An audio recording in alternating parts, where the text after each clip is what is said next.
Welcome back to the second video on the POSCI 400 models for PSX and Microsoft Flight Simulator. This is going to be on selecting the aircraft, and as you can see here, I've already got one selected. It's the Air France model, and it's sitting on the runway at Chiang Mai International Airport and all ready to go, and looks absolutely magnificent. I must admit, I get very excited when I see this.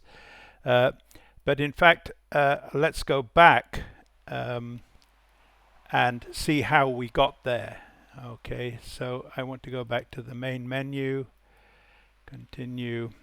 Okay, I'm trying to do this in such a way that you don't have to hang around waiting while Microsoft Flight Simulator does its thing.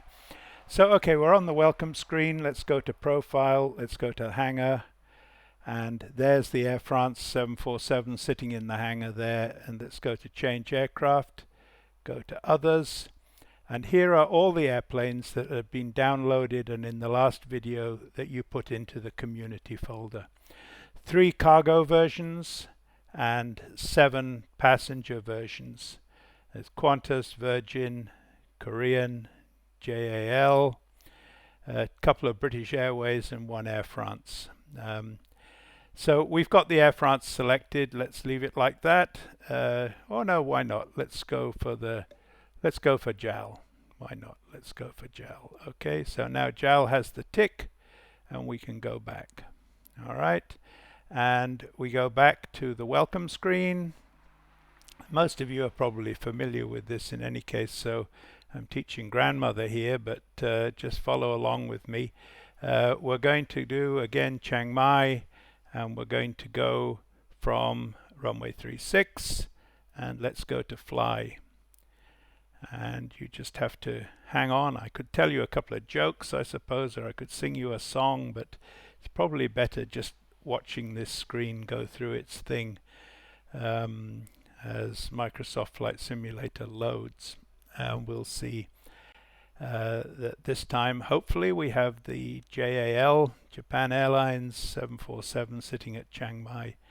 And I think in the past, when there was a problem at Suvarnabhumi Airport because of protests, aircraft were diverted to Chiang Mai, and Chiang Mai became absolutely chock-a-block.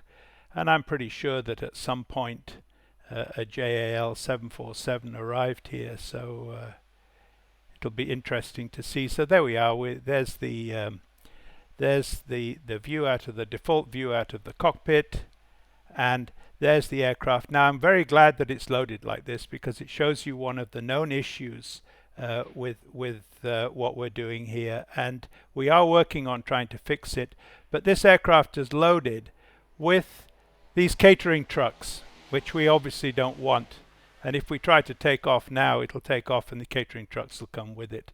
So I'm very glad that that happened, because now you can see that that is a problem. How do we get rid of that? Well, we'll go back to the main menu, and this really is a little bit of a pain, but as I say, we're trying to fix it. But I think the benefit of having this visual eye candy far outweighs these small problems. Let's go back to profile, let's go back to the hangar, okay, and let's go back to change aircraft. And what I'm going to do is I'm going to click over to British Airways, okay, and now I'm going to change back to JAL, and hopefully that will have fixed it. So we'll go back here, and we'll go back here, and back to the welcome screen, and select the flight again. So Chiang Mai, and leave the default runway, and let's go again. And again, no jokes, no songs, just a pretty dull loading screen. I wish they'd changed that Cessna. It's been there since I joined this program at Alpha 1. It's the same picture of the same Cessna doing the same thing. I don't know why they didn't use some imagination and change that, but never mind. I'm just grateful that we've got what we've got. So just a quick note about this. I'm just doing these videos immediately after the hot fix was released today. and that installed, and since the hotfix installed I'm getting crashes to desktop the whole time. I've never had that. This is the first time, and so that's why this is not a single video but multiple videos, because of the crash to desktops. Okay, let's go, and hopefully now we've got this without the catering trucks. Correct. So now we've got JAL without the catering trucks sitting on the runway and installed, and you can see how to install the different models, and if you get the catering truck glitch, you know how to get rid of it. So that's the end of this video. Very short, but I'm keeping it short because I don't want Microsoft Flight Simulator to crash on me in the middle of doing a video. So thanks for watching, and please come back for video number 3, which is going to be about manipulating the views so that you can see out of the cockpit with or without the cockpit views. So thanks for your time, and see you again shortly in video number 3.